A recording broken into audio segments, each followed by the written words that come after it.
នៅពេលដែលភ្លៀងធ្លាក់ខ្លាំងវាធ្វើឲ្យផ្ទះខ្ញុំនឹងវាមានអាចចំណុចដែលយើងមានប្រហោងនៅលើប៉ាំងអាស័យនឹងវាស្រក់ទឹកចូលឬក៏វាជ្រាបទឹកចូលហើយដើម្បីពួកខ្ញុំគេចពីបញ្ហាអស់ហ្នឹងហើយពួកយើងអត់មានជំរឿផ្សេងក្រៅពីព្យាយាមរស់នៅក្នុងដំបូលផ្ទះមួយហ្នឹងទេហើយជំវិញផ្លូវផ្ទះខ្ញុំគឺមានសភាពរញ៉េរញ៉ៃអ៊ូអរហើយអ្នកជិតខាងជុំវិញផ្ទះខ្ញុំគឺពួកគាត់ប្រកបរបររើអៀតចាយដើម្បីចិញ្ចឹមជីវិតពួកគាត់ជារៀងរាល់ថ្ងៃហើយមួយវិញទៀតនៅពេលយប់គឺពួកខ្ញុំពិបាកក្នុងការ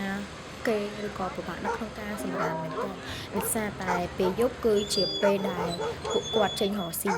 ប៉ុន្តែខ្ញុំនៅតែមានក្តីសង្ឃឹមនិងជំនឿចិត្តថាខ្ញុំនឹងអាចចាក់ចេញពីកន្លែងដែលខ្ញុំកំពុងតែរស់នៅបច្ចុប្បន្នហ្នឹងទៅរកកន្លែងមួយផ្សេងដែលវាមានលក្ខណៈប្រសើរជាងនឹងទៀតដរាបណាខ្ញុំនៅតែមានការខិតខំប្រឹងប្រែងនិងតស៊ូចឹងពេលហ្នឹងជីវិតខ្ញុំអាចនឹងផ្លាស់ប្ដូរហើយជំរាបសួរអ្នកនរគ្នាខ្ញុំឈ្មោះសុកសុភាទីកន្លែងកំណើតរបស់ខ្ញុំគឺខ្ញុំកើតនៅក្នុងទីក្រុងភ្នំពេញ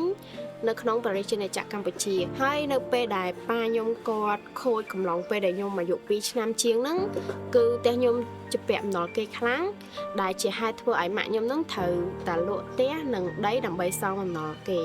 ហើយនៅក្នុងពេលដែលពួកខ្ញុំបានលក់ផ្ទះសងអំណុលគេហើយក៏យើងនៅជាពាក់គេដែរប៉ុន្តែវាអត់ច្រើនដូច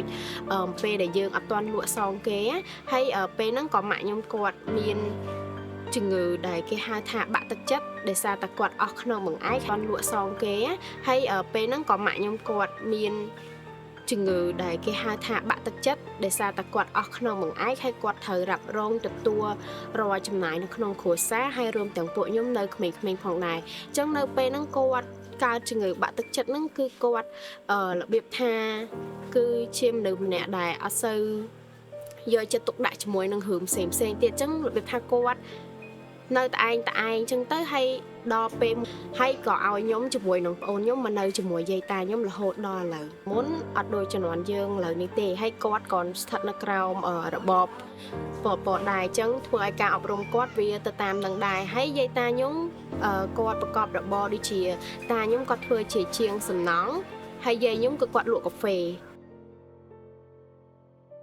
ហើយពួកគាត់ប្រាប់ខ្ញុំថាមានតែការសិក្សាទេដែលអាចឲ្យយើងឆាកចេញផុតពីភាពក្រីក្រជីវិតខ្ញុំបានផ្លាស់ប្ដូរនៅពេលដែលខ្ញុំចូលមកនៅក្នុងអង្គការ ISF មុននឹងខ្ញុំចូលអង្គការ ISF គឺខ្ញុំអត់ទាន់ទទួលបានការសិក្សាឬក៏ទទួលបានសាលាបឋមក៏ដូចជានៅអនុវិទ្យាល័យរហូតដល់វិទ្យាល័យដែរហើយនៅពេលដែលខ្ញុំបានចូលរៀននៅថ្នាក់ពន្លឿននៅក្នុងអង្គការផ្កាយសមុទ្រគឺខ្ញុំចូលចិត្តជាងគេគឺចូលចិត្តរៀនមុខវិជ្ជាគណិតដែលសារនៅក្នុងនឹងវាមានបូកដកគុណចែកដែលយើងចូលចិត្តលេងជាមួយនឹងការរាប់លេខបូកលេខឬក៏ដកលេខហើយបន្ទាប់មកទៀតនៅពេលដែលខ្ញុំបញ្ចប់ការសិក្សានៅវិទ្យាល័យគឺខ្ញុំមានក្តីសម័យថាខ្ញុំនឹងចង់រៀននៅ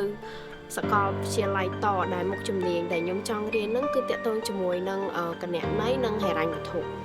ម្មកាយដែលត្រូវប្រើប្រាស់ថ្នាំជាប្រចាំថ្ងៃហើយមួយវិញទៀតនៅពេលដែលខ្ញុំចប់វិទ្យាល័យនៅក្នុងកំឡុងឆ្នាំ2023ហ្នឹងហើយនៅក្នុងឆ្នាំ2024គឺជាសំណាងរបស់ខ្ញុំដែរដែលខាង Yugo Project គឺគាត់បានផ្ដល់ឱកាសឲ្យខ្ញុំដើម្បីរៀនតនៅសាកលដែរហើយមួយវិញទៀតនៅពេលដែលខ្ញុំចប់វិទ្យាល័យនៅក្នុងកំឡុងឆ្នាំ2023ហ្នឹងហើយនៅក្នុងឆ្នាំ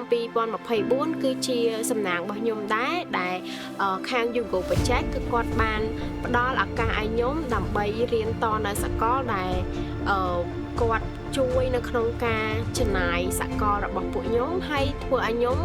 អាចតនៅមុខជំនាញដែលខ្ញុំចង់រៀននៅក្នុងសាកលនឹងបានហើយចំពោះអាហារូបករណ៍ដែលខ្ញុំទទួលបានពី Yugo ហ្នឹងគឺវាផ្លាស់ប្ដូរជីវិតខ្ញុំខ្លាំងមែនតើហើយវាធ្វើឲ្យជីវិតខ្ញុំប្រសើរជាងមុនដែលក្តីសម័យខ្ញុំដែលចង់រៀននៅសាកលហ្នឹងគឺវាទទួលបានការពិតហើយមួយទៀតដែរខ្ញុំក៏កំពុងតែរៀននៅសាកលផ្នែកគណនេយ្យនិងហិរញ្ញវត្ថុនៅសាលាជាស្ថានគណនេយ្យនិងហិរញ្ញវត្ថុដែលយើងហៅជាអង់គ្លេសថាជាសាលា IFA School មុខវិជ្ជាតំណែងនិងហិរញ្ញវត្ថុនៅសាលា IFA រាល់ថ្ងៃនេះដែរខ្ញុំក៏កំពុងតែបំពេញការងារនៅក្នុងអង្គការ ISF ផងដែរដែលខ្ញុំគឺជាផ្នែករដ្ឋបាលដែលនៅក្នុងការងារខ្ញុំគឺខ្ញុំរៀនបានច្រើនមែនទែនក៏ដូចជាការតំណងជាក្រុមការធ្វើការជាមួយគ្នាជាមួយនឹងបងដែលនៅក្នុងហ្នឹងហើយក៏ដូចជាការដឹកនាំហើយនឹងការទទួលបានឱកាសផ្សេងៗដើម្បីអភិវឌ្ឍខ្លួនឯងខ្ញុំដឹងថាផ្លូវខាងមុខវាមិនងាយស្រួលទេប៉ុន្តែខ្ញុំដើរមកដល់ពាក់កណ្ដាលផ្លូវហើយខ្ញុំត្រូវតែបន្តទៅមុខខ្ញុំមិនអាចដើរបកក្រោយទេ